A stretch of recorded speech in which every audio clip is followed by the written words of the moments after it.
పుష్కరాని అంటారు. ఇలాంటివి ఉన్నాయి కదా, వీటిలల్లో వాటర్ స్టోర్ అవుతాయి. వీటిని స్టెప్డ్ ట్యాంక్ అని అంటారు. అండర్ గ్రౌండ్ నుంచి వెళ్ళి వాటర్ వచ్చి ఇక్కడ స్టోర్ అవుతాయి అంట. ఇక్కడ మరి అండర్ గ్రౌండ్ ఎక్కడి నుంచి వెళ్ళి వాటర్ వస్తాయో అయితే లేదు, కింద కూడా బండేసి ఉన్నది. మరి వాటర్ ఎక్కడి నుంచి వెళ్ళి వస్తాయో, అండర్ గ్రౌండ్ నుంచి వెళ్ళి వస్తుందని ఉన్నది. వీటిని స్టెప్ ట్యాంక్ అని ఎందుకు అంటారు అని సెర్చ్ చేస్తే ఇది చూడండి, ఇట్లా ఒకటి మెల్లమెల్ల ఇట్లా లేవా, వీటికి ఇట్లా ఉండడం వల్ల వీటిని స్టెప్ ట్యాంక్స్ వస్తారంట. ఇక్కడ ఒక్క కాడికే కాదు, ఈ ప్రతి ఒక్కటి ఇక్కడ లోటస్ మహల్ వీటికి అన్నిటికీ అండర్ గ్రౌండ్ నుంచే వాటర్ వస్తాయి. వాటర్ వచ్చి అక్కడికి పోతాయి. కానీ ఇక్కడ మాత్రం ఇక్కడికి వచ్చి ఇక్కడ స్టోర్ అవుతాయి. ఇక్కడ ఇది ఒక్కటే కాదు, చాలానే ఉన్నాయి. అక్కడ అటు పక్కకు ఉన్నాయి అన్నవన్నీ, ఇంకా అటు ఉన్నాయి, అటు కూడా ఉన్నాయి. చిన్న బాయిలాగా ఉన్నది, అట్లకి వెళ్ళి దిగి ఇలా పోవాలి. మరి వాటర్ ఎక్కడి నుంచి వచ్చేటివో తెలియదు.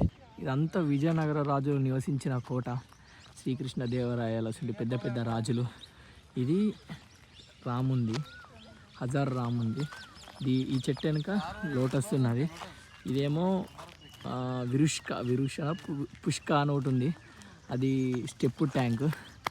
ఇదంతా అదే ట్యాంక్ ప్లేస్.